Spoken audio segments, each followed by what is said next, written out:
Hello and welcome to the 119th episode of the Brian Hornback Experience. We're working on some different views here in the compound. Last couple of episodes, you've not had Kevin, our chief minion. He's on the hat on. Those are his other minions around him. And then, of course, you got Groot here, too. And you got Mr. Jake Hess up there. So that is the entourage. Kevin is the chief minion. Then you got the other minions. There's three there. And then you got Groot. And then you got Jake Hess, great Southern gospel bass singer who was, I believe he backed up, Elvis Presley, didn't he? Not anyone. I'm going off script. Anyway, just want to catch y'all up. I've been under the weather this week. That's the reason if you can hear the crud that's going on. But some interesting things happened this week, particularly with the school board. After Monday night's meeting, Keith Britt had gone to the school board on public forum, and he talked about this contract that that the school board was wanting to approve for a debt collector. And this debt collector would collect on unpaid lunch tabs. And so, the economy is bad and it's going to get worse, we believe. And so it was, so Keith Britt spoke on public forum. I published a post on it on Tuesday. And by the time the school board met on Thursday, school board chair Christy with Jennifer Owen had made a motion to withdraw that contract from the agenda. And so it was withdrawn. Tyler Givens also spoke on public forum Thursday night. You can find all those videos up on brianhornback.com on the story entitled The Debt Collector's Been Canceled for Now, because apparently school policy, the USDA requires them to have a policy on collecting debt.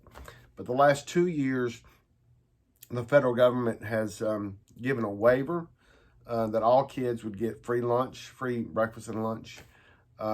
There's some discussion. Keith Britt had done some research that waiver is still in effect, but the school system had not been recognizing that. Not sure. I've not dug into the issue to confirm that. But for now, there's no debt collector that's going to collect 21% of the debt from those who may or may not be able to afford it. Really interesting discussion. Again, brianhornback.com. If you go to the debt collector has been canceled for now story, you'll find the link to Keith Britt's public forum. You'll find the link to my original story. You'll find also the link to the entire school board discussion and vote. And then you'll also find Tyler Givens' public forum comment. So that was really kind of cool to see school board chair Christy, a Republican, and Jennifer Owen, a known Democrat. I don't think she's not had to run as a Democrat yet, but I think everybody identifies her as a Democrat. So that was good to see that on a school board where since the election this year has been pretty well partisan divided. It was good to see that Christy and Jennifer Owen working together was able to bring about a vote. And kudos again to Keith Britt and Tyler Givens for helping to kind of steer the public sentiment in that direction. So that's good news.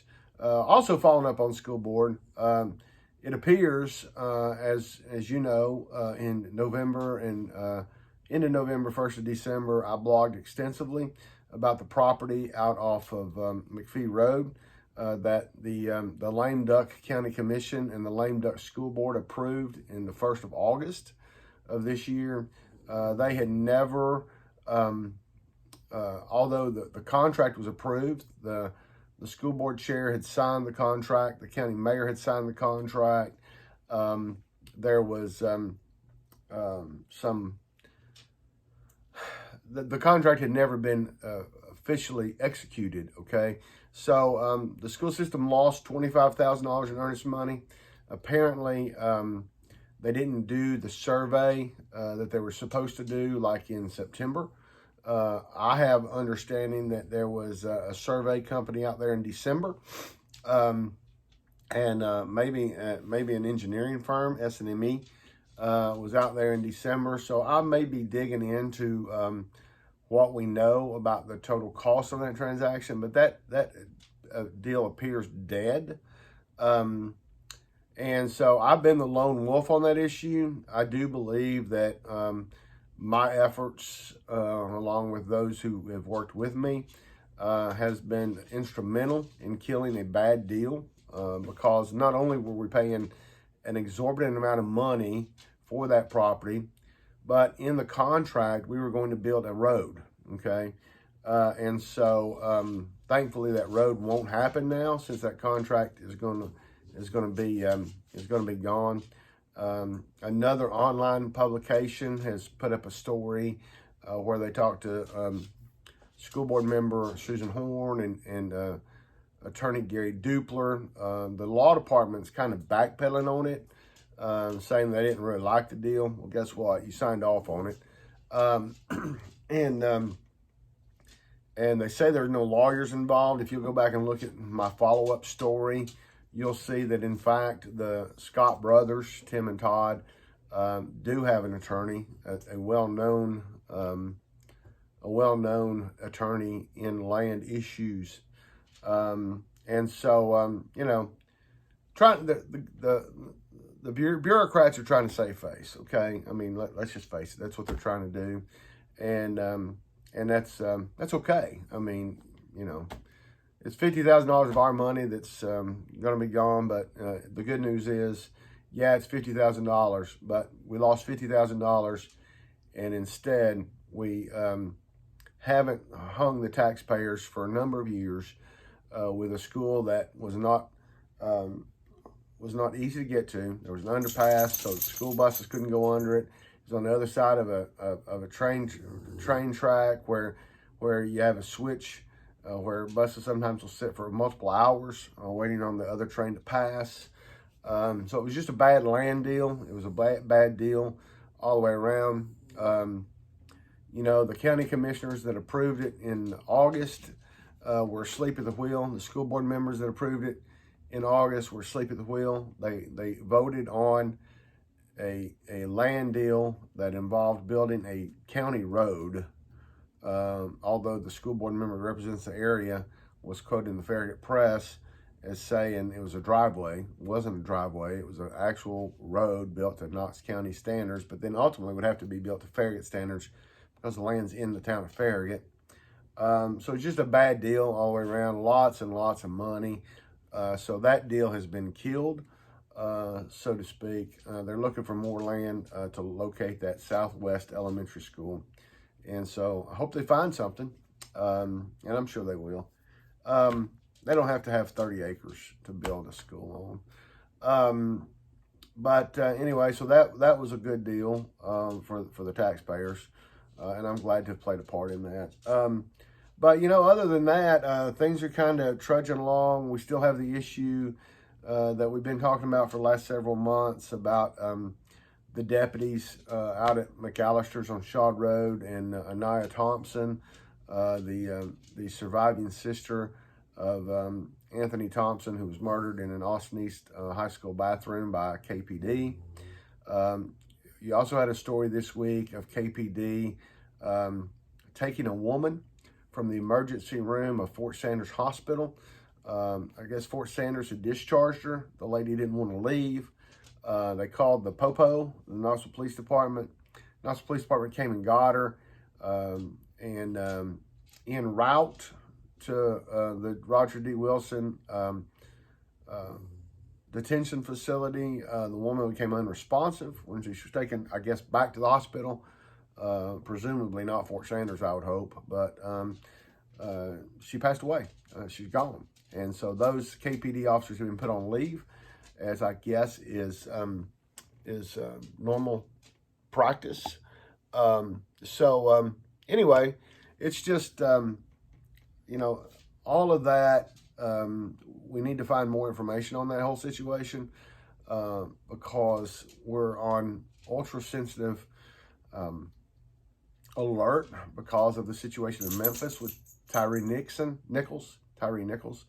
And so that's, that's going on in Knoxville, and not much is being said about it.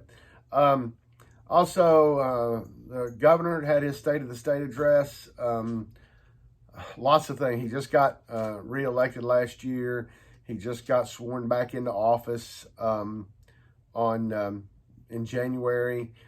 His State of the State is got lots of spending, lots of things going on, lots of proposals, infrastructure. Wanting to put in some new choice lanes for high traffic areas.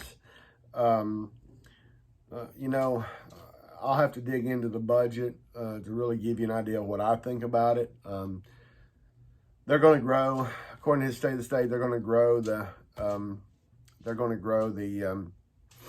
rainy day again. I have my entire life. I think obviously the government should have a savings plan, or they should have some money for issues that come up that need to be replaced due to natural disasters or such. But to have that much rainy day tells me that you collected too much money from the citizens of the state. And so I'm not sure how I feel about that. The day after the State of the State address, then we had President Biden's State of the Union address. There's been lots of chatter about some of the Congress folks misbehaving themselves. I have a Joe Wilson campaign sign here, and I've got to find it because I want to hang it back there so y'all can see it. Joe Wilson was the first person to ever interrupt a State of the Union address. He called out the president as being a liar, not Biden. And he got really criticized for that. Joe Wilson was a congressman from South Carolina. He was really criticized for his outburst. And so let me get this dog. Anyway, and he and then you got Marjorie Taylor Greene and others that just acted a dang fool on the floor during Biden's speech. I don't agree with Biden, but at the same time, we shouldn't, as Republicans, we should be able to talk and debate without acting a damn fool. And so that was my opinion of what she did and what others. And it's just that the media centered on Marjorie Taylor Greene. Obviously, there was more than one voice hollering and jeering President Biden during the State of the Union address inside the chamber. I mean, obviously, I talk to my TV over here. When I watch the State of the Union, I talk to him, but I'm not in the chamber. So that's neither here nor there. But we need to act like we've been there. When you get elected to Congress and you're there, you need to act like you've been there. As far as George Santos, that's coming up. Official ethics charges have been filed on him. The dude needs to go. The dude just needs. McCarthy and the congressional Republicans need to go to Santos and say, look, man, you are going to be the guy that's going to hurt the Republican Party long term. Everybody knows that politicians don't tell the truth. Everybody knows that politicians exaggerate the truth. But this dude just flat out lied on multiple fronts during his campaign. And the dude needs to go. Anyway, that's within about 15 minutes for this Brian Hornback Experience. Check out brianhornback.com. We got snippets from the governor's State of the State, some highlights. You can find that out on brianhornback.com. And I'm going to figure out what's wrong with Dolce the dog. But y'all have a great day and tune back in.